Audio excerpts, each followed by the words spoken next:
This is the Horse Radio Network. The countdown to Tokyo 2020 is on. This week, we're talking to a horse gal who took it upon herself to make our sport more environmentally conscious. Also, the jury is in. Turnout actually reduces the risk of injury, science says. Thanks for tuning in. From Heels Down Mag, a podcast where horse pros chat about what's happening in the horse world over drinks. Welcome to Happy Hour. I'm Justine Griffin. I'm Jessica Payne. And I'm Ellie Woznicka. Welcome to episode 89 of Heels Down Happy Hour. Hey, guys. Hey. Hello. How's it going? Oh, I'm just living the Amazon over here. I was going to say, I feel like Justine and I are finally like cooler than Ellie and in the middle of summer. Well, that and it's been raining for the past 3 weeks, basically the whole time. So Matt and I both took the week off to cut hay. That's not happening. I was going to say, did you get hay cut? Nope. Good thing we didn't, because it'd be rotten by now. Yeah. Ugh. Oh, what a pain though. Like that's so stressful. Yeah. Definitely. So, Jess, at this time, is Doug still trapped in an airport?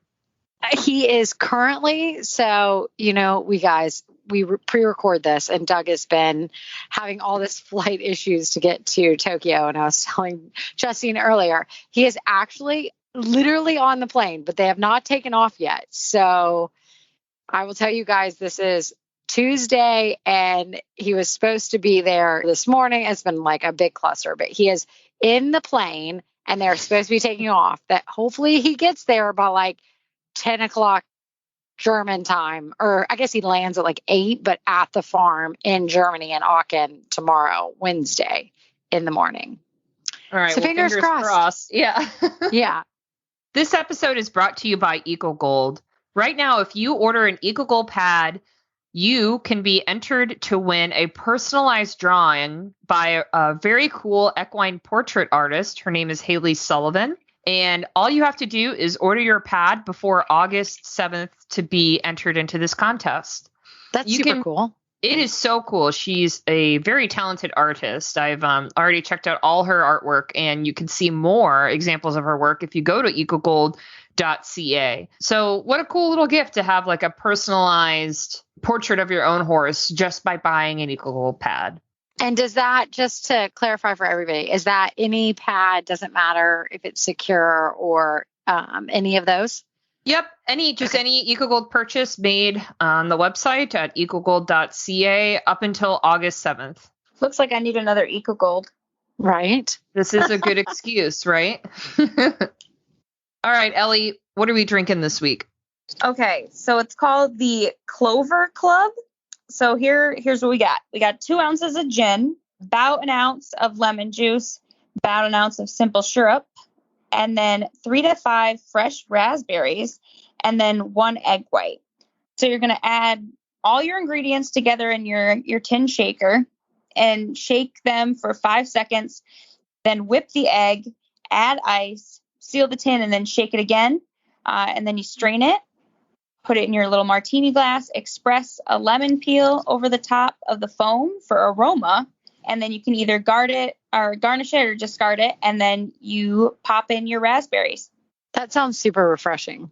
I'm not a big gin drinker, but this does sound really good. That's what I mean. I'm not a gin drinker, but that actually sounds really refreshing. I don't know if I need to get behind the egg white. Oh, I'm fine with that. I'm not really sure what the egg white does other than add the froth. It's the froth. Yeah. Yeah. So, I mean, you could do it without the froth. I feel like that's right. We don't need the froth. I like it. It makes it bougie. Yeah, it makes it bougie. Yeah. It does. All right. Jess, what do you have for news for us? So I am taking a play out of Justine's book, and I'm bringing the science news this week. So, and she might have some too, but I'm bringing it for sure. Whereas this really cool, it was an undergrad at Centenary College or Centenary University that is actually, when we lived in Jersey, it wasn't too far away. this girl, Abigail, and an assistant professor brought all these findings to the Equine Science Society this past year and said, basically, there's an association between tendons, turnout, and fitness. So it was actually really interesting that they are saying that by simply providing your horse with more turnout, you can actually reduce the risk of potential tendon, ligament, all kinds of damage, just because they're saying that if you turn them out, that the thick collagen fibers end up building strength and giving it more when they don't have much give. And that basically, if you turn them out, and it kind of makes sense to me that if they're basically like moving around more, they're getting more fitness and they're not stuck in the stall. And so the more fitness and the more moving around, and also just the not being on a solid surface, that they're moving around, like in the paddocks, it's not always a flat surface. You know, they have holes, they have all this like little divots, and that together actually helps build the tendon and fiber strength. So tendon and ligament strength. So basically they're saying that if you turn the horse out for more than 12 hours, that it actually decreases the risk of any major damage within a horse that's in a stall for less than 12 or more than 12 hours. So it's pretty interesting. Yeah. I mean, I think that's great news. And it's something, every horse owner weighs, right? Like, how do you help them not get injured? And I think most people assume that they get, that most of their injuries come from the pasture, right? But well, I think it depends. So like for us, we try to give ours as much turnout as possible, because that is kind of our belief, is that they're moving around. It's not always perfect footing. So it builds like, their tendon and ligaments to build the strength that they need to not always be on perfect footing when we have to go cross country or when we gallop and all that. It builds all that. But we don't turn out. Certain ones aren't allowed on night turnout because they just can't handle it. And so if they're going to be manic and they're going to be crazy, then we turn them out on what we call like limited or watch turnout. And if they can handle it for a couple more hours in the daytime every day, maybe it's 2 hours, maybe it's 6 hours, that's better than nothing. But the majority of ours, we try to kick out unless they're the special ones where they just can't handle it. And some can't, which is fine. But majority of ours seem to be completely fine with being out at night and loving it. Yeah. And it's cooler. I've always had a theory too that, on top of the uneven ground, right? Like if you have a horse that only gets to go out twice a week, right? It's going to play a lot harder those 2 days a week than it is if it goes out every single day, right? So you're reducing your injury there because they're not going to be quite as manic. No, ours go outside and barely run. I mean, they're like, no thanks. It's not even worth it.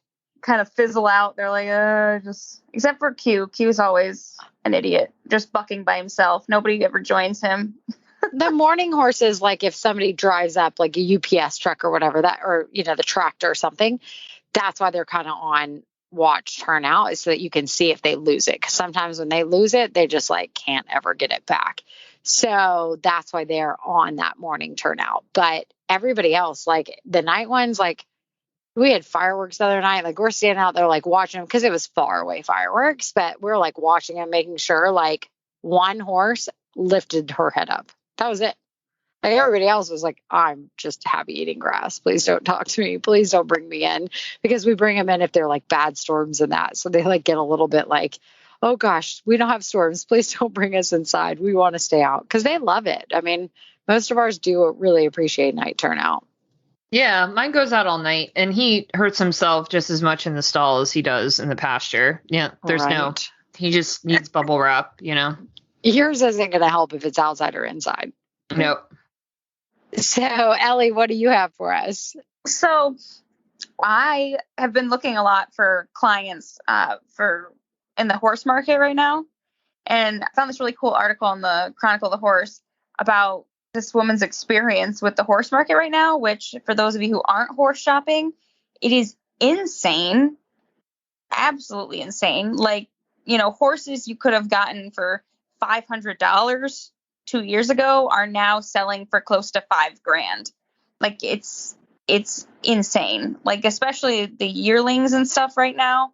At least I've been looking specifically for, Western, but this woman was talking about horses are going, like before they even are listed officially, they'll post an ad on Facebook, which I know Facebook, doesn't want us to do, but we all still do it. And, it'll say sold like the next day, or you'll be going out to try a horse one day and the owner will text you and say, I just got asked or offered, 3 over purchase price sight unseen. Like, it's crazy. No one wants to do trials anymore. Like, I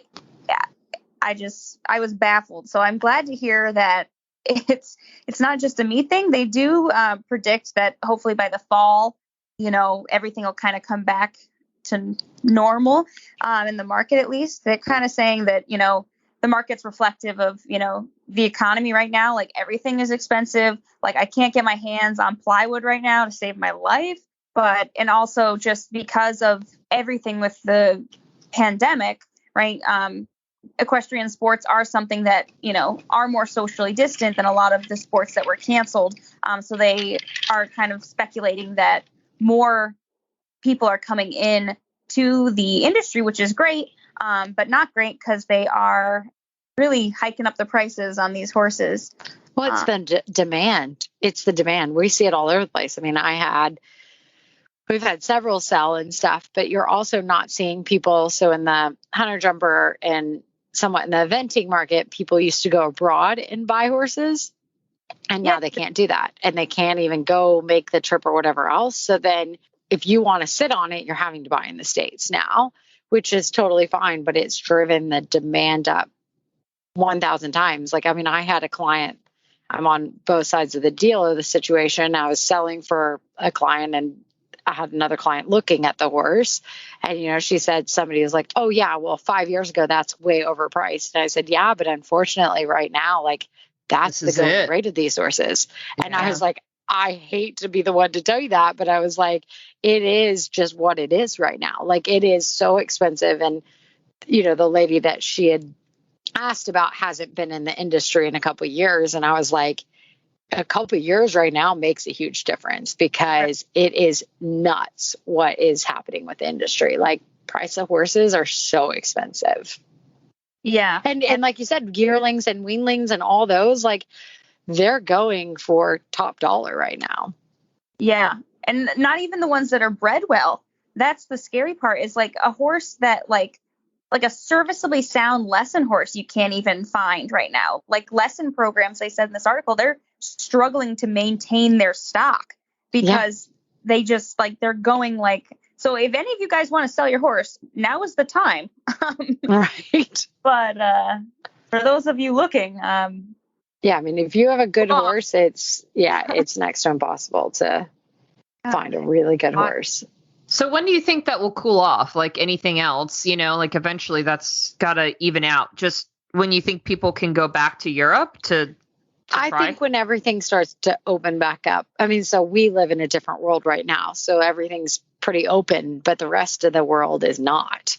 Right. And so I think that, for us right now, I don't think it's necessarily about everybody that has to go over and buy in Europe. It's just the increased cost of everything has driven demand up because they're like, screw it. Like, they say that you can't get a pool in most big cities. Obviously, I don't know this because I'm not trying to buy a pool. This is just the rumors. But if you're trying to get a pool, it's like a year wait to get a pool or something crazy. And so I think it's the demand for everybody being able to stay at home and doing all these things. So they're like, look, we'll buy more things and invest in this. And it made the demand for everything go up. I mean, including the same thing as like plywood and lumber.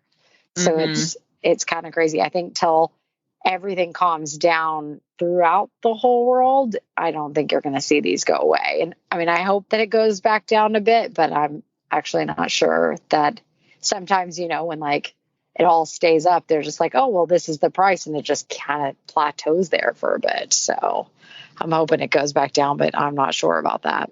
That's what the amateur said in this article. She said, my 15 grand budget is considered low right now. Oh, yeah.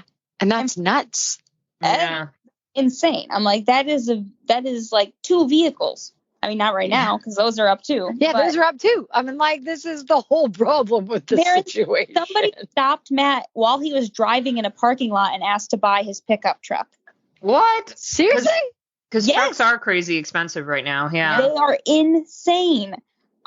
I hadn't realized, but yeah, so it's crazy right now. I'm kind of like, hold on, make sure all your horses are microchipped because this is scary, you know? Yeah. Yeah, it is crazy. All right. So, Justine, what do you have?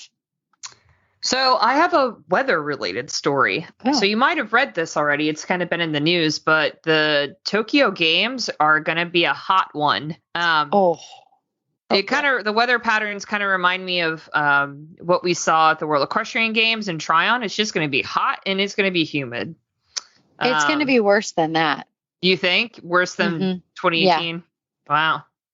I mean, it's just going to be hot. It's crazy. It is summer. It's the summer games. So you kind of expect the weather to be warmer, right? But Reuters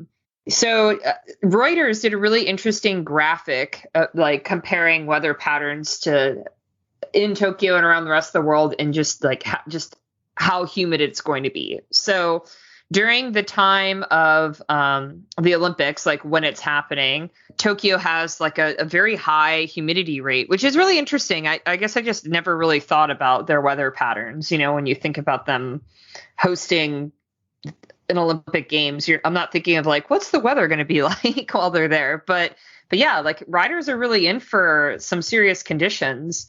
Just how has Doug prepared? I mean, you guys are in the South, so I'm sure the horses are kind of used to that, right? But I mean, I think that, yes, we're in the South and they're used to the summer heat and everything else. And we're very thankful that Van Diver was bred in Alabama. So he's completely used to the summers, like even worse than where we're at. But also like that kind of played into mind of how they run. I had a horse that would run all day long, but he ran on high temperatures. So in hot weather, even though we were in Alabama when I had him, I couldn't ride him that hot. So I just couldn't do it. So he wouldn't be that type of horse. And so we're very thankful that like Quinn comes in, they put it at Virginia at Great Meadows for the mandatory outing so that everything would be kind of hotter temperature and everything else. And he got off the track and it looked like he hadn't even started. He came in at 101. Like it was not even a temperature. Like, and you're like, okay, well, I guess you're fine. I mean, literally finished cross country at like barely 101. And you're like, amazing. That's not even a temperature. So that's the type of horse that you want going to Tokyo. You don't want them coming in at, 90 degrees off a 4 or 5 minute track, that Great Meadow at 105, 106. Like that's just really, really not safe. So I think I can't testament to all the rest of the horses, but I know that it's really kind of been adamant for us that he is definitely the horse to go because he's the prime horse in that kind of conditions. Because also the thing is the barns are air conditioning. So they leave the air conditioning barns and then have to get accustomed to the temperature. So they have to be able to go back and forth with, as little stress as possible. So I don't think that it's stressful though. Wow. I don't think it's going to really be a huge factor some factor, obviously, in the dressage or the show jumping, but they do ship over to the venue of cross country. So they will actually get accustomed to the weather more than that. But still, it is nice that it's air conditioning and everything for them, but it is going to be a lot on them. Right. So I know Debbie McDonald with the U.S. dressage team, she was quoted this week saying how the team prepared and competed in Wellington through the summer, like in June, like in our hurricane season, just to get them ready for that heat and humidity. Though I think with a lot of the Olympic rides for dressage, it'll be in the evenings, right? Like I don't think they'll be competing in the heat of the day, like some of the eventing horses will be. I really don't know. I'm not sure the schedule. So that will be the interesting part of what they do weather-wise with, scheduling wise. So it'll be interesting because they can't do it all at night. There's a lot of horses, even in the dressage. Right. So it will be interesting to see what the time schedule is, and what they do for each discipline. So it will be interesting. But who knew you should be in California or Seattle training? Because it's 117 right now. Yeah, seriously. I mean, that's a good point. No joke. Crazy. Wellington might not have been the place for them to go, but who would have guessed it? So, I think that everybody's doing the right thing in training and the, hotter temperatures and stuff to get acclimated. So what's Aachen like, on the other hand, because all the horses are staying there for now? So that wasn't a choice for preparation. So the Right. Japanese government made like a bunch of different countries, including North America, actually have to quarantine. And I think it's South America too, and a couple others, but I know North America for sure had to go quarantine in a approved site in mainland Europe. So they all picked Aachen. And so they're in Aachen, which is like freezing and cold right now. So wow. that's not great. But Aachen changes so much. So like you could see it be hot one day and cold one day. I think it fluctuates more than most places. So currently today when they were galloping, it was high 50s and raining or something like that. So I think that that's not really what's going to be the Tokyo. But honestly, the last couple of weeks, it's like most people know swimming and track and everything else. Like your main fitness, your main stuff has been produced in the last couple months. And so now you're just making sure the horse is what it is. And so I think that training in where they have been and everything in the heat is really what's going to pay off at the end. Gotcha. So, because I think, yes, it would be great, but I mean, you have to go to the approved site that the Japanese government will allow you to come into. So there's not really a choice. So right, I think it's going to be interesting to see what the heat does on some of the other countries that don't have the ability to train in the heat like we have. Definitely. So we'll see. It'll be interesting. Well, shout out to everybody who donates to us on Patreon. We really appreciate all of you guys helping to contribute to us to continue to the show. We really enjoy hanging out with each other and with you guys. So if you are interested in donating, please go to Patreon. That's patreon.com/heelsdown.com and help us continue to hopefully make you laugh and keep you up to date. So, Jess, I wanted to ask you, I've noticed both in your feeds and Courtney's feeds that Quinn and the other horses in the barn are wearing Beamer blankets lately. And I don't know much about Beamer, like what it does, how it helps the horses. And I thought this, I'm wondering, is this something that Quinn will have at the Olympics to keep him comfortable and help him recover? If this is something you could tell us more about. So, yeah, we're super excited. We have used the PMF products before, whether it's just like the system itself where we've had people do it, but we've never been able to find a blanket. We've used the Horseware Sports Vibe blanket, and that was really great, but it wasn't the PMF like technology and everything. And then all of a sudden we found the Beamer, and we really love like the Beamer horse set because it is the PMF, but it's in a blanket that's lightweight. So you can put it and it works through the blanket. So if it's cold or if it's hot, whatever, you can put it over a blanket or a cooler or whatever else that's clean. So you don't have to wash it that many times. And you can put it over and it has all the same values as the PMF gives it. So like basically our horses are able to recover faster during training, after training. Like we use it before they go out dressage and after, along with cross country and show jumping. And just on a daily use, we use it because it definitely like just basically helps with their whole back. Like we tried it on, actually Quantum was the first one we tried it on. And he's kind of just like this kind of quirky horse. He's great, but he's like just that kind of weird horse and doesn't really react to things. And we put it on him and all of a sudden he's like licking his lips and loving it. And we're like, what? Like, after we went cross country, like we tried it at a horse show. It was a friend of ours and we're like, oh my gosh, like this is actually incredible. Like he loved it. And so we're super excited that they were able to take it with Quinn so that he could have it. And there's also, they have even how long he is, it's adjustable. So it will go from like a pony length all the way out to like fit Quinn, like his back's like almost all the way to Texas, I think sometimes.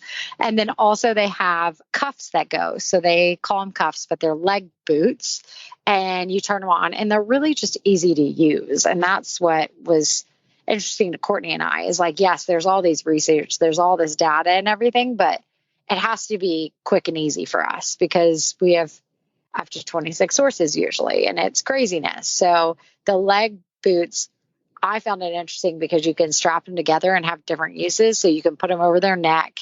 You can put them on like a specific site. You can put them on their legs. You can like kind of make them work for you. And that PMF system goes into that direct site.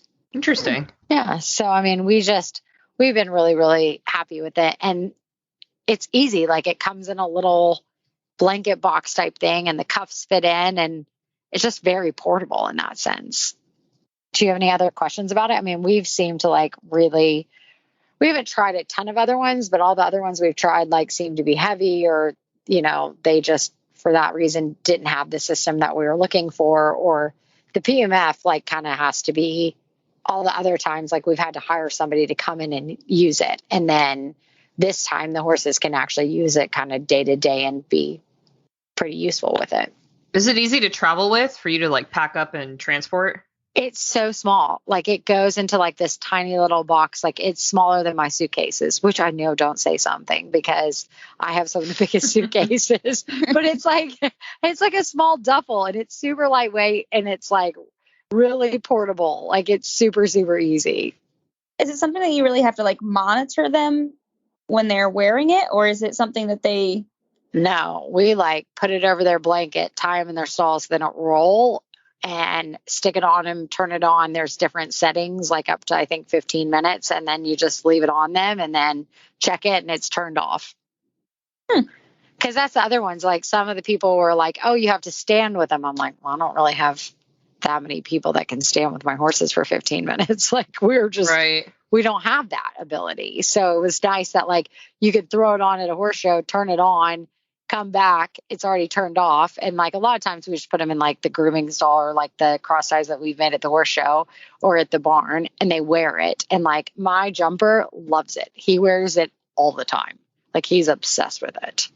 What about like, so I know you talked briefly about it, like after injury or illness, like have you used it on anything as like a rehab kind of thing? Like how did it work in that setting? I had one that like the horse was like super weird in the back and like had to get done with a chiropractor a bunch and everything else. And he just was always stiff, and we never injected him or anything else because the chiropractor would work. But then we started doing the Beamer blanket with the PMF more frequently, and he'd probably wear it 4 to 5 days a week. And then the chiropractor would come in and be like, wow, he looks amazing. Like, what'd you do? And I'm like, nothing different except for put the Beamer on him. And they're like, wow, like it really does help just relax them and everything else. And I think he just would get so tight and tense that he just needed that relaxation and everything else to help him.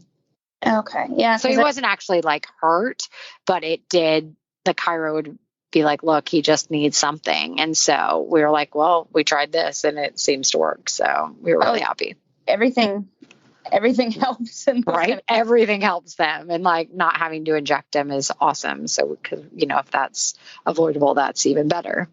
All right, everybody. I'm really excited to introduce our guest on the show this week.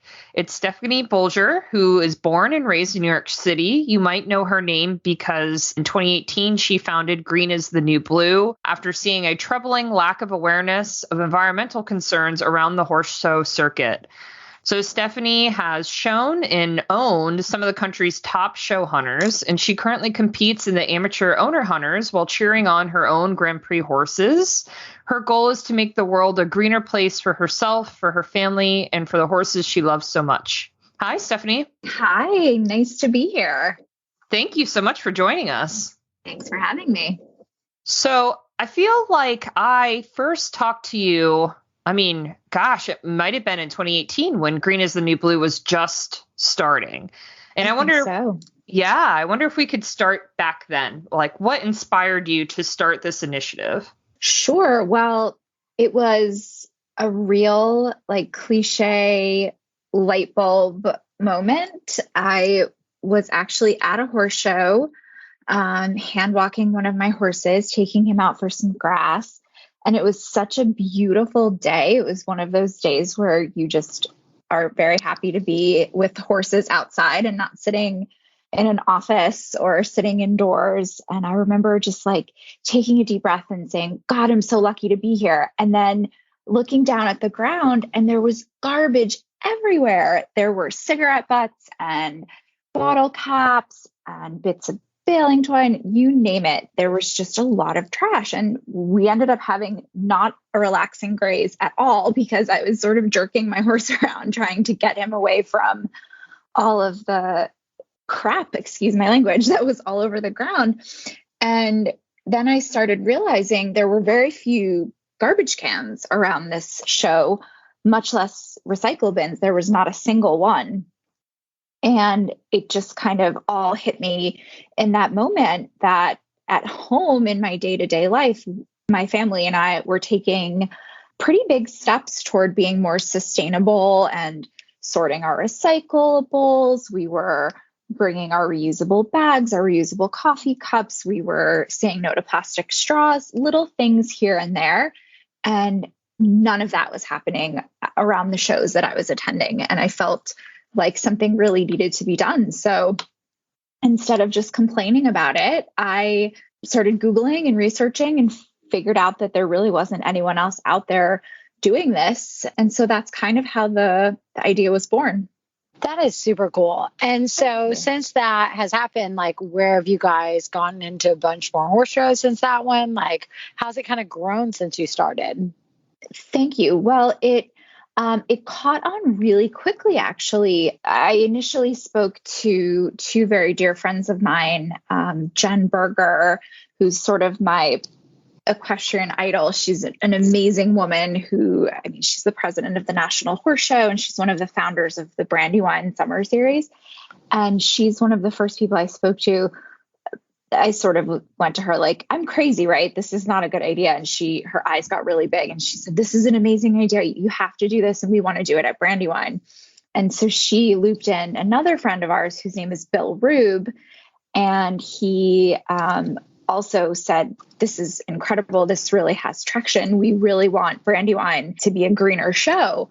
And then when a little bit of publicity started bubbling up, actually, the Upperville Horse Show came to me, and Upperville, as some of you know, is the oldest horse show in America.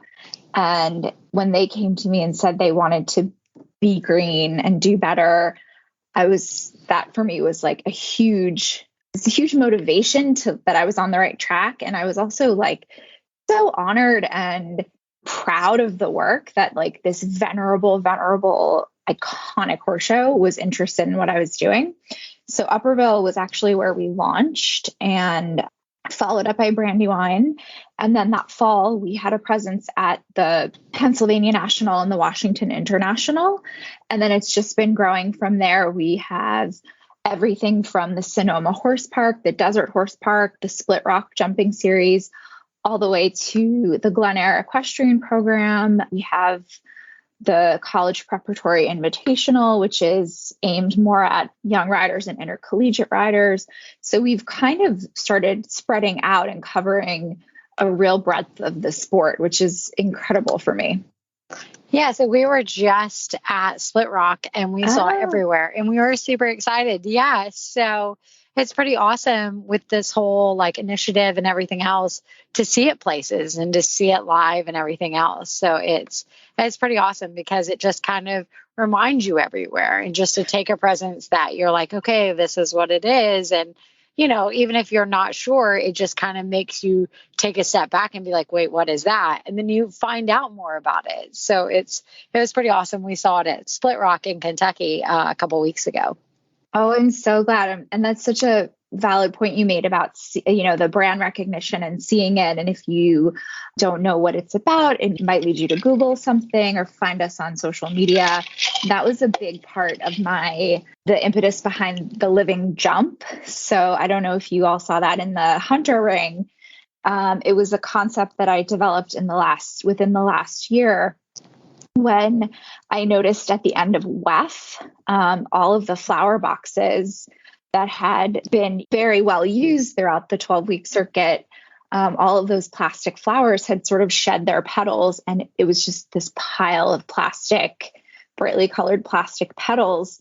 And I was thinking to myself, my gosh, back in the day, the decoration for Hunter Jumps were living plants or natural plants. They're all natural. Yeah, there were nothing plastic. Mm-hmm. Nothing, no. And then I thought there are some incredible jump builders and course designers like Bobby Murphy. And we have a relationship with Javin Dolman. And we sort of said, we've gone so far astray from the history of hunters. with these plastic jumps. And so many of these shows are in really beautiful places, especially in the spring and summertime, with incredible natural elements that we can put in the fence. So thanks to Javin Dolman, he designed the Living Jump, which has slots for living plants that are native to the area to be sort of just popped in and removed. And so for instance, at Brandywine, and at Junior Hunter Finals, which is happening right now, the Living Jump was decorated by the nursery that's 1 block away from the Devon Showgrounds. And when the show is over, those plants can either be sent back to the nursery, someone can take them home, or they can be planted somewhere on the showgrounds, which will just add to the beauty of the show. It will attract insects and pollinators, which will increase the biodiversity of the area. And it just looks really beautiful and cool and natural. And everyone's been posting on their Instagram photos of their horses jumping that jump. And it just invited really, really, really pretty jumps. So I'm thrilled that you guys noticed it. And Yeah. They are really stunning. I wanted to ask you about some of the other initiatives. Yeah. You have the Refuse to Use and the Conserving Water. Which one do you think has been like the best received by the community? I would say both in different ways. I think one of the things I'm really proud of with the water conservation and the green tips has been that we do all of our signage in English and Spanish.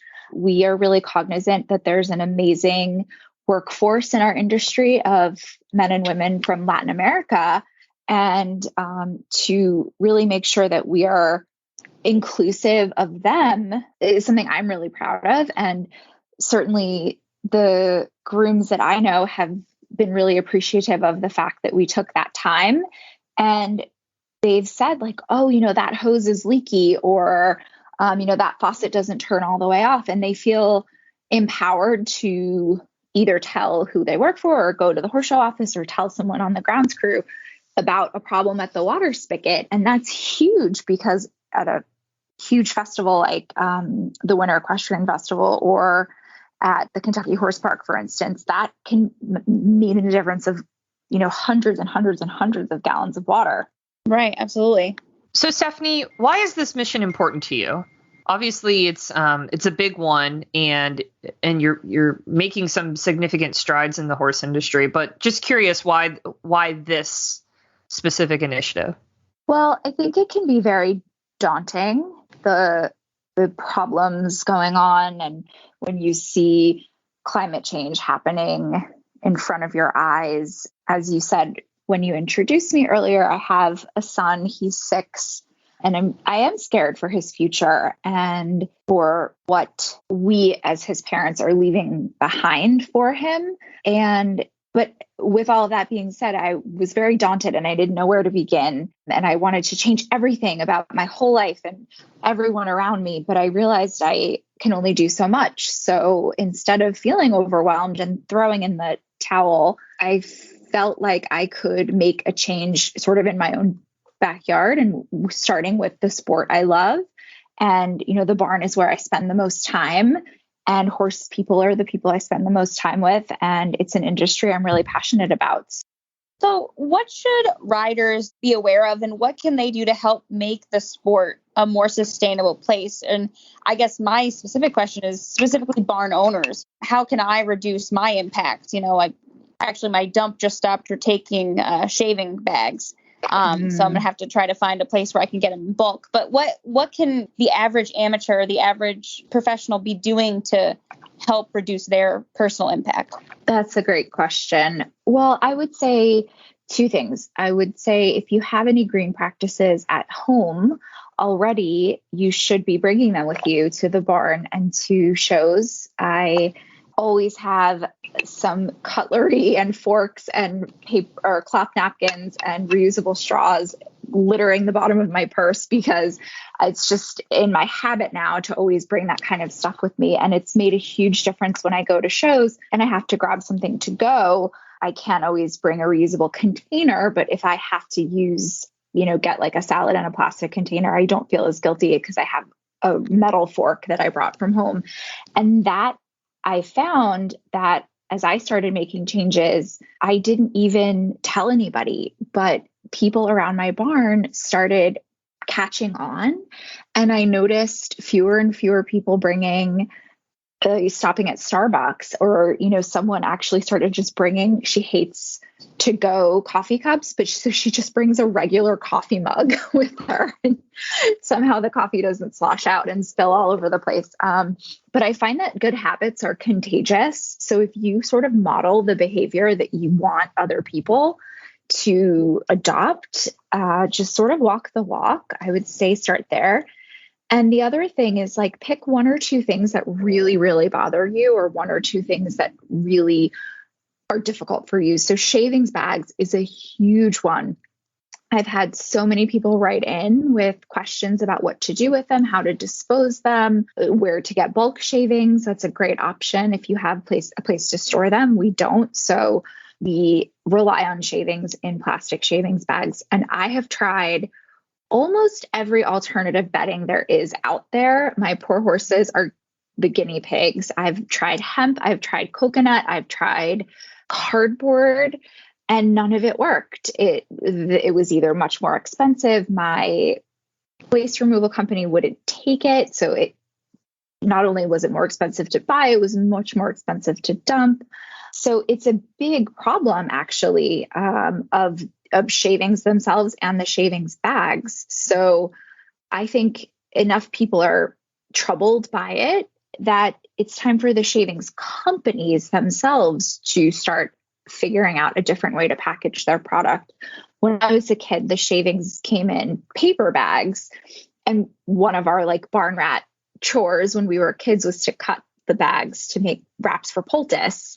And now they sell sort of like craft paper color poultice wrap in a roll, and the shavings are packaged in plastic. And I'm just shaking my head thinking, if you just wrapped everything in the cardboard paper again, that would eliminate two different products in one. But in any case, I think shavings bags is a huge issue. And if you're troubled, talk to your company. Say, I can no longer use your shavings because my waste removal company cannot process these bags. So you're losing a customer because of your packaging. I think if you hit the company where it matters to them in their wallet, then they might be motivated to make changes.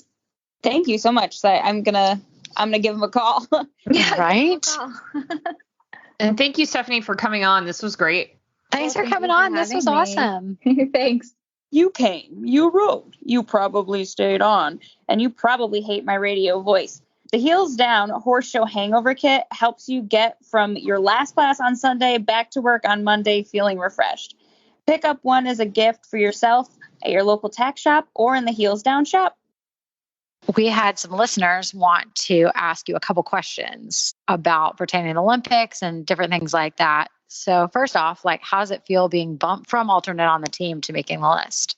It is, in some ways, I guess, a relief, because I think the alternate's job is probably the most difficult that there is. They have to be ready to go up to 2 hours prior to every phase throughout the whole competition. So I think that's going to be really, really mentally taxing. And of course, heading all the way across the world, you'd love to ride everything. So obviously that's a pretty big honor.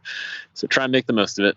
And is there any chance to celebrate, or will this just be the most non-celebratory Olympics in the history of everything? Because you don't do an opening ceremony or closing ceremony, correct? Yeah, I don't think there's any of that. I can't imagine celebrating a whole ton before the Olympics anyway. I don't know, I have kind of low grade nervousness up until we're finished. So I would expect, regardless what the status is, we're going to be celebrating afterwards. And then we had a listener, I actually really love this question. And she's like, I just wanted to ask and venture this question as a jumper rider. How do you walk the course, water jumps? Do you do it in waterproof boots? Or she wants to know if you ride a kayak across it. Yeah, kayak's my preferred method of transportation. Difficult to see a distance off a kayak. Normally, I would say waterproof boots. So we got more or less knee length stuff, because the water's not all that deep really. Or if it's super hot, maybe it will be here. Well, it's going to be super hot in Tokyo. and packing was challenging. So probably just pull your shoes off and walk barefoot. I was going to say, I've watched you walk several courses and just pull up your boot, or if you have shorts on or pants and you just walk them in like just your bare feet. So yeah. I've definitely seen that multiple times. And then this is an awesome one that I really like. Which international rider are you most looking forward to competing with?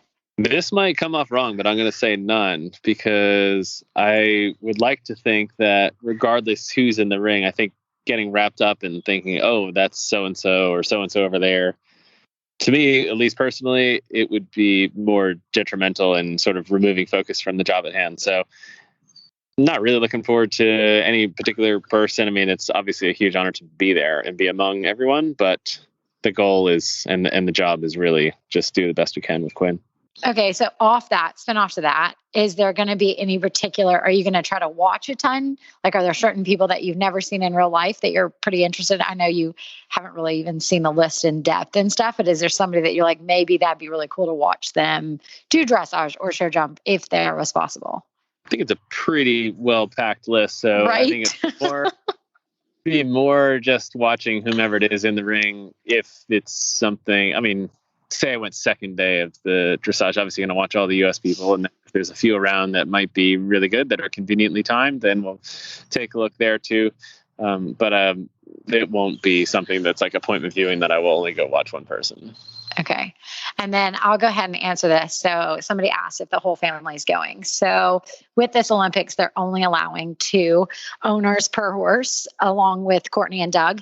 So Debbie and Kevin are actually going to go, which I'm super excited for them. They're going, they bred Quinn Van Diver. So we're excited that they're going to get to go and they get to watch. As for me, I kind of made the decision a while ago that I wouldn't be going because, one, it would be like Debbie and I going in separate hotel rooms. And like, if anybody knows me, sitting in a hotel room by myself kind of sounds pretty miserable to me. I don't really like to be by myself. So it's like, no, that doesn't really sound fun. So as much as I'm super sad that I don't get to be there for Doug. And this is actually like the longest we'll probably have ever been apart, but we'll do a lot of FaceTime and everything else. And Doug's really good about videoing. So I'm sure I will see a ton if I don't see it on TV and everything, because whatever they stream, we'll be watching. On to the next question. I'm either going to go to Nashville and watch it with my family. It's my middle sister's birthday, or I might be going down to Aiken to watch it with our quarantine friends. I just haven't quite figured out where, but I will be with a bunch of friends and the kids can play with people. So that's where I watch the Pan Ams with my best friend at the lake in Georgia. So I'll do something that's similar, but she can't go to the lake this time. So we're going to change it up. And Hudson also has the ability, his new favorite thing is like FaceTime, and then he airplays it up onto the TV. So yeah, there'll be a full-size version of me in the TV. He's already asked, because we've like been prepping, Daddy's going to Germany and Daddy's going to go then to Tokyo to the Olympics. And he goes, oh, that's great. I'm going to put GJ and Daddy up on the FaceTime together. And so I can't wait to find out how that works. But he thinks he's putting my mother and Doug on the TV at the same time to FaceTime him. So stay tuned. That should be interesting. And then basically, what does a typical schedule look like for each day of the competition for horse and rider? And I guess you can kind of go in a little bit further. It's different. You guys are in quarantine and Aachen before going to Tokyo. So I'm assuming they're a little bit the same, but if you'll kind of go in depth for everybody there. I guess we just have to be a bit flexible. I don't know what restrictions we're going to have, hours and that sort of thing. Quinn, generally speaking, prior to dressage would be always better if we can get him out in the morning. So I'm sure we'll have a chance to do that. Whether or how or what that exactly looks like, I don't quite know. For cross country, generally just go cold, and show jump, we would probably do a little bit of gymnastic sort of exercises first thing in the morning and then get ready for the actual round. So we're going to do our best to keep it as normal as possible and keep it as consistent as possible. And then do they assign you schooling times, and how's it regimented at everything at the games? I know there's extra restrictions with COVID, so. Good question. We don't know yet, really. Yeah. In the pre-export quarantine, we have blocks of time that we're able to do different things, be it flat or jump or whatever it might be, at the showgrounds there in Aachen. So I would assume it's going to be something similar idea, but we will know, because I think that sort of thing, I don't know. So far, at least, it seems like that changes quite a bit. So somebody wants to know, what does your stable security look like? Do you have guards? And I wonder if they mean like with AK-47s or if they just mean like real guards, but maybe they're both. That I do not know. I will have to wait and see. I would be kind of surprised if we had armed guards, but maybe. I mean, who knows? I think the country's pretty well in lockdown, so I wouldn't think a mass would be an issue. Yeah, you probably only have one guard for the whole thing because there's nobody else allowed to go anywhere. So you might have even less restrictions. It will be very interesting. We'll have to ask a bunch of these questions and do like a follow-up afterwards, which would be pretty interesting. So this one is, what would you do to stay focused on the job with so much going on around you? Like, how do you keep your focus? So we are glorified carnies and we're on the road all the time. We're home probably 2 to 3 days a week, maybe. And so with that comes a whole ton of horses doing a whole ton of different things and a whole bunch of different people. So I think our life is particularly well suited to deal with it because I think we're just in a constant state of chaos.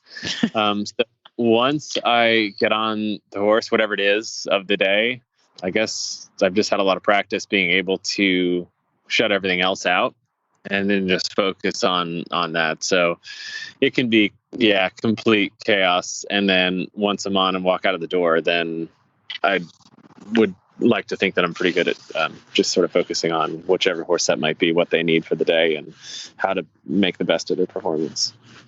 And that kind of, goes into the next question. That is exactly, I think you kind of answered it, of how you handle pressure. You just kind of get on the horse and you stay focused. And it's actually pretty amazing that like as soon as you're on, you're very focused and kind of lights go out about everything else. And so that's the next thing. Like, how nervous do you get is what they want to ask. Definitely get nervous, but I think I don't know, me personally, when not on the horse, I think it's awkward if we're not like joking around or doing something or talking or whatever. I mean, there's got to be something happening. And then, once we hop on, then sort of game on. So then in some ways it's kind of nice because it's a disjunction. So I'd make a complete change. 180. Yeah. Go from like fun to all business kind of thing. So one last question. Who do you think is everybody's biggest competition in the eventing Olympics? It's going to be very, very interesting to watch because with just the 3 team members, it makes the competition a lot more wide open, I think, than it ever would have with 4, because anything could happen to anybody. But of course, I would say, England would be very strong. Germany, France. I mean, there's a lot. But everybody's bringing their hard hitters. I think the U.S. is going to be competitive. It's like you said, I think it's going to be 100% anybody's game, honestly. Yeah, and in an instant, anything could go wrong with any horse, and you're instantly in trouble. Done. With that. Yeah, there is no drop score, so it is going to make everything very interesting to watch. You could sub your alternate in, but there's a penalty to the team, so then all of a sudden you're out. It's you're if somebody were to have a flag or a stop or God forbid a fall or something like that, you're instantly out of any sort of team contention, I would think. Like for medals, absolutely. Yeah. Well, thank you for coming on and joining us, and we will all be cheering for you. So it's that time. It's Rose and Thorn. Are either of you ready, or you want me to go? Why don't you go, Jeff? Yeah. Oh, that was unanimous, really fast. So mine is, I'll start with my Thorn. It's kind of the same, but kind of not. But anyways, my Thorn would be that Doug is gone for like 3.5 weeks. And that's the longest we've like never been together. So that's kind of sad. So he won't be able to be with us and the kids. But the rose is obviously that he is going to be at the Olympics. So it's a sacrifice that obviously like is a thorn I'll take. And on the other side of the rose, like a little bit of the selfish side of the rose, is that I'm home for like a couple weeks. I might go watch the Olympics either in Aiken or, like I mentioned earlier, in Aiken or in Nashville. But I do have a couple weeks here at home, and I am going to finish organizing my house. So I'm super excited about that. Whether it gets done or not, maybe it will be a rose or thorn for later, but I have a lot of thought that I'm going to get it organized. So fingers crossed, my rose is that I organize my house and that Doug wins Olympics, but those will be that. All right, Ellie, what do you got? Okay. Well, so I did a thing, and it's always not a good thing when I do things. So my hair was getting really long, and I'm going to Saratoga next month with Berkeley, and I was like, I don't even know if my hair will fit in my helmet, so I'm going to get a haircut. And then I decided I was going to get one of those undercuts where you like shave the back of your head to like halfway. And the lady did the kid, she's like 20. She did like this cool kind of design on it, but I keep rubbing the back of my head. I'm not really sure how I feel about it. And of course, I did this now where I'm like, wait a minute, how am I going to put all my hair in my helmet? Because I'm a low ponytail, then flip it kind of helmet putter on her. And I realize now that I don't have any hair back there. But that will still work. Yeah, that will still work. And actually, it'll probably feel better with it being so short. Yeah. And so my question is, for the first time in my life, I actually don't know if this is your rose or thorn. I don't really know either. So that's okay. Just because I'm still confused. Yeah, I don't know yet. Like I like it. Like I'm glad I did it. But now like I have this itch to like shave my whole head. No. That will be your thorn. I like kind of really want to do it, but also like I just spent $200 coloring the rest of it, so I feel like I gotta wait it out a little bit. No, but that will be your thorn. If you shave your whole head, you're already freaking out about half your head shaved. Yeah, but it would feel really cool, I think. I mean, it might be really cool, but I'm just saying, for a person that's freaking out about half her head shaved, you probably don't want to go all the way. Yeah, that's probably right. I also have a really round face, so I'll probably look like a basketball. Just thinking this is not the person that like, if you were like, this is super cool, I love this look, and then you're like, and I might go all the way, fine. But you're freaking out that it might not be the look, and now you're like, I'm just going to go all the way. I'm like, I don't think that's how it goes. Well, yeah. Maybe I'll do like a mohawk or something when I get really sick. Oh my goodness. Well, I would learn from this experience and not do anything more extreme. Yeah, if you're thinking this might be a thorn, I probably wouldn't go more than this. Well, okay, so the real thorn is that the girl that did my hair just didn't do it very well. So it doesn't look great. So I'm going to a barber tomorrow to get it fixed, which I've never been to a barber before in my life. So I'm like, is that going to be weird that I'm like walking? No. Like, I feel like this is going to get worse. Yeah, I'm like, do I just have Matt shave the rest of the back of my head? No. Like, and just shave off the design? You know what I mean? So I don't know. I'm indifferent. I mean, I'm really excited because I'm like, it's not going to get stuck on necklaces anymore, But I told Matt that he had to hurry up because I want long hair in my wedding photos. So I told him that now he has to wait for it to grow out. So I think he's excited that I've given him more time. But you have long hair. Yeah, but now I don't. Because it's not long in the back. It is long in the back. Well, I have to cover it. Like I couldn't. Well, I mean, were you going to put your hair up in the wedding photos? I have no idea. Because now, if you let that whole thing grow out, you're talking about like multiple years. Yeah, that's probably how long it's going to take anyway. Let's be real here. I mean, we're going on like year 6. Like, I ain't getting any younger. So you're going to go in like year 25? Yeah. Okay. I'm 25. He's almost 30. No, I meant year 25 plus the 6. Oh, yeah. But anyway, so then I guess that's kind of my rose is like I did something new and exciting with my hair. I'm just not sure if I like it yet. So my rose is that I was adventurous. My thorn is that Batman, my Rainer, has become my official problem child. Oh, no. About no injuries in turnout, but got his hocks done. And then, so he was inside for 2 days or whatever. And then I rode him and he was great. Like, I was super happy. And then he got to go out that night. And then he comes back in and I'm like, why is your foot covered in blood? And so I'm cleaning it off, and he got like a 6 millimeter cut, like right between his fetlock and his pastern. And luckily there was no like joint interference or anything. I did have to take him up to Cornell for stitches and x-rays and stuff, and it went straight down to the bone, but it was really clean, and it's healed up now. Stitches are gone, so he's happy about that. But about 2 days ago, he didn't want to eat his dinner, so he was a little colicky, and I gave Banamine, and we were walking him, and I'm like, you got to be kidding me. I'm watching this horse walk, and he's lame. Oh, God. Oh, no. So I just spent all this money on hocks, and I just, like, he's still lame. And for those of you who don't know, like, I've been battling this lameness with him on and off for like 2 years now, because he has really bad arthritis, because he showed really hard in the futurities as a 2-year-old. And don't get me started on that soapbox. So I've bit the bullet, and I've made an appointment for a lameness exam at Cornell, and I'm hoping we can kind of find the source of the problem and maybe do some kind of shockwave. I mean, I've injected stifles, I've injected hocks, I've done Adequan, I do chiropractor every 3 months. I mean, he's bleeding me dry. That's why I have to shave my, because I can't afford to joke. I have to sell my hair is to keep this horse.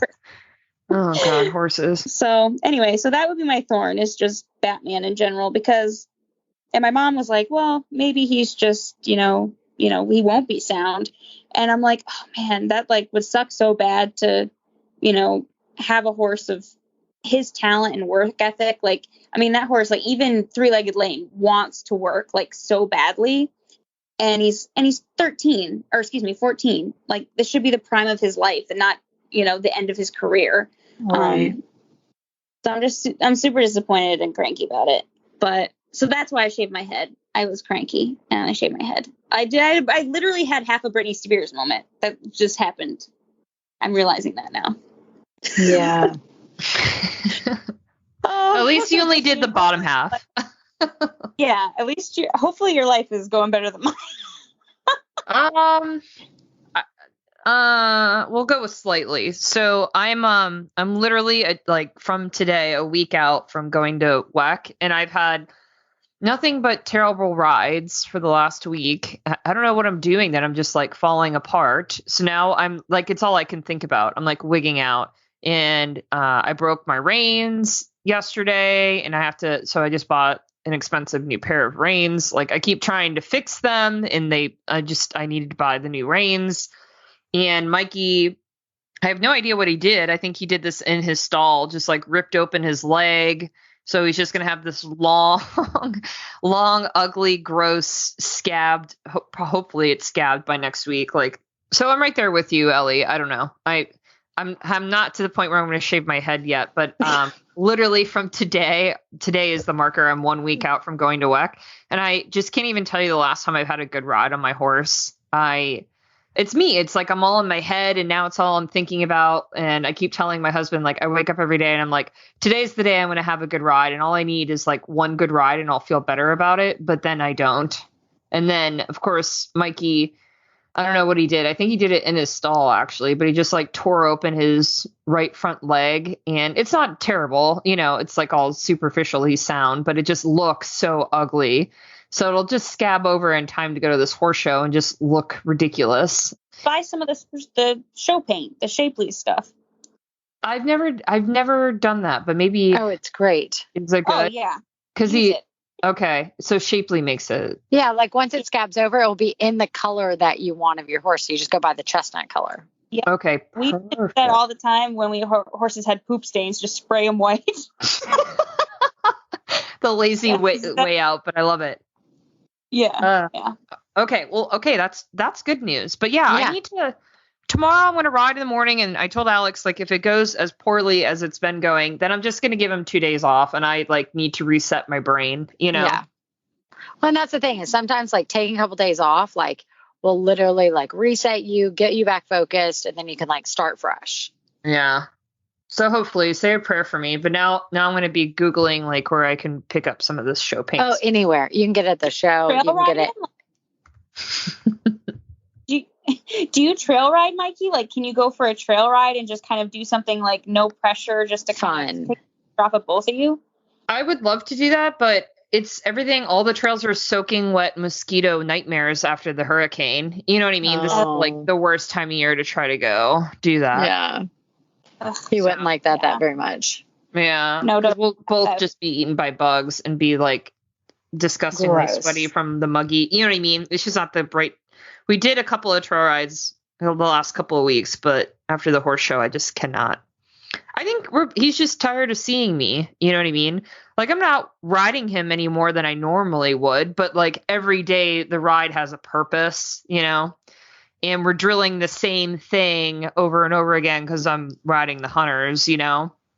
So last week, I tried like putting the dressage saddle on for 2 days and like focusing on some more collected flat work. And that did help, but I don't know. I hate the hunters. I think that's part of my problem is because it's never in my brain. Like, we're making progress. It's never like where I want it to be. You know what I mean? So, and then today he was just like mad at me. You know what I mean? He's like, stop nitpicking me. I think he just had it. Yeah. So, and I don't blame him. I'm an awful person right now. I would hate me too. So no, I think the plan of like, you know, going and riding in tomorrow and trying to reset before your ride. And if it doesn't work, then doing like a hard reset of like giving it some time off. And you still have plenty of time before the horse show. And in that sense, then you can kind of reset then. Exactly. Yeah. So he's getting body work on Thursday. So it was like, I know that's my day that he's going to get off. And then perfect. If the ride goes poorly on Wednesday, then I'm also going to give him Friday off. Yeah. Give him Thursday, Friday, and be like, look, I'll see you on Saturday, dude. Yeah. And then try again. Yeah, do an for exercise he's really good at. Like, what? Do an exercise he's really good at that'll make him like feel confident. See, that's what I tried to do today, and it just wasn't good. Then just ride him on a drape and just say, if I don't fall off today, it's a good day. That's kind of sometimes where we're at. On his defense, I don't normally really ride this time of year. Like, I go out and hang around, but it's just so hot that he's very dull. Is how my he's kind of just like it takes a lot to get him moving in a way that is like at all remotely motivated and productive. And then because it's hot, I have, and he's not a good sweater, I have like a short window to try to get things done too. So I just think overall, like, we're both just sick of each other. And I feel like that's an awful way to go into a horse show, you know? No, you're getting it all out now. You know, he's going to get body work and then, just, give him a breather or show up and just give him an apple and leave. And then I think it'll be fine. Okay. Be fine. He is very much the type, like, when we go away, he's better. You know what I mean? So I'm not sure. I'm not that worried about the actual horse show, but I just feel bad. Like, I need something better to get myself motivated to get to this horse show. Right. Like, it just sucks when I'm like not feeling the feel that I know this is what I need going into the horse show. You know what I mean? Yeah. Like, I'm not sure. producing that at home. And then I feel bad for him because then I know I'm a jerk. So he's like, don't take it out on me, man. And I don't blame him because I'm just miserable to be around when I can't nail it. Yeah. You know what I mean? Like, I'm frustrated, and then he's frustrated with me about that. So no, for sure. It's all just feed him, freaking spoil him, give him lots of cookies, and then they don't hate you anymore. I've bribed my way out of many a frustration. Right. Okay, sounds good. Here, Bertie, you want apples? Well, that's a good idea. I'll keep bribing him. But yeah, I'm going to give him the 2 full days off, and then we'll just see. Because then I'm hoping after that I could just do a couple of light rides, and then it's time to go. You know what I mean? Then you're fine, for sure. So yeah, don't stress. You're not going to learn anything or fix anything in a week. Just go with what you got. You guys have already been successful, so just kind of say we're at where we're at and just enjoy it. Yeah. So that's where I'm at. That's both my roast and eye roll. I can hear the eye roll over. Right. Oh, fine. It's funny because I'm not normally a person who gets like worked up about a horse show. Like normally I go, I'm like, all right, I'm ready. This is gonna be fun. But this one, I don't know. I think it's just because it's one, it's expensive. Two, it's been a lot of work to keep my horse in work this time of year. You know what I mean? So I just feel like I've put so much more effort into this over the last 2 months of being there every day, doing like with something to do, whether I'm riding or not. There's like always stuff to do to get him ready for this. Like even just keeping his skin when he's not trying to impale himself on something, like in good condition in the summer in Florida. Like I'm trying to stay on top of the rain rot, before it becomes rain rot. Like it just, all of it. It's been an ordeal. It's always something. So I think that's why I'm so in my brain now, where I'm just like, okay, it's finally here. And I feel like everything was going well to this last week, and now it's all falling apart. I think it will be okay. I think you'll literally just in the next couple of days, you'll know if it's the right thing. Just tell me I'm being dramatic and like I need a glass of wine. I feel like that's what I need here. I think you're going to know in a couple days, like if it's the right decision. I think you're going to know once he gets the body work and once he gets all of that. And once the 2 days happen, then you'll be fine. Mm-hmm. Gotcha. I think so too. I think once I get there, everything will settle, Yeah, for sure. Yeah. So that's both my rose and thorn. Yeah, right at the same time. So guys, we got a question from Caitlin in the Facebook group. I guess she feeds at her local barn, and she got a text from her barn owner saying that they had changed her start time from 8 a.m. to 7:30. But I guess she texted her like 6:45 at night the day before it was happening, and she was out with friends for drinks, and she didn't check her phone till after 9:30. And she's wondering if she's, a bad person for feeling annoyed that there wasn't more notice. She asked if it was just a day thing or if it was like from now on. And I guess it's for the rest of the summer. And I guess she's just really annoyed because she wanted more of a heads up, and she's got a 4-year-old, and 7:30 is very different than 8 for her. It basically means that she doesn't have any morning relaxation time. So she wanted to know kind of what advice we would have for her. Well, I think like communication is key in the barn, and that's what we try to like work on every day, right? Because it's always a challenge in any sense. And so I think that going forward, I would just talk to the barn owner and whoever you're supposed to talk to and be like, look, like when I signed on, 8 o'clock is when I said was what I could do because of the kid. I understand 7:30 because of the summer hours and stuff like that. And just kind of express your concern with the person and say, look, like, I just would appreciate more of a heads up. Like, I'd appreciate, just some communication and not last minute. Like, I understand you looked at the weather. I'm assuming this is probably what happened, right? You look at the weather, it's going to be hotter. So you're like, look, our days need to change. And so maybe that's something that they've done in the past. I know that our summers, when they start to get hot, we move forward. And so maybe, playing devil's advocate, maybe she just didn't notice that this was the week it turned into what they, their deadline of wanting to move up forward so they can get stuff done and be in the better thing of the horses in the middle of summer. So maybe I would just talk to her and be like, look, like, is there a way, like if there's a bunch of people at the barn and you're not the only person, like maybe she doesn't mind you come at 7:40 or 7:45 or 8, or maybe it is definite at 7:30. Like I would just have a conversation with her, because that's how I find that most people, like in person or on the phone, not via text. So it doesn't get kind of misconstrued. But I think that talking to the person and kind of working it out through that seems to be the best. Like, and just explaining your situation, she'll explain, whatever it is, if it's not weather or whatever the situation is. And maybe you guys can come to an agreement and figure out what it is. And so that it can make because I know in the mornings it is nice to spend time with the kids and stuff. So I would just talk to her and figure it out. Honestly, that seems to work the best with us. Is like, I'm sure she's an open person that you can talk about it and hopefully figure it out to be something. Yeah, I think that's great advice. I mean, I think it's totally understandable to be like put off by this. Like I would be pissed, but if you have a conversation with this person and not just text back and forth, there's probably a reason and there's probably a way to work it out, Yeah. I mean, a lot of times you're like, oh my gosh, I didn't know it was going to be 95 tomorrow. Like, we need to start at 7:45 or 7:30 or whatever it is. And you're like, I didn't think about it, and like, it's not a good excuse, but it's sometimes the only way that it just happens, that you look at it and it's 6:30 and you just didn't know that, like, look, it's going to be hot all week. It's not changing.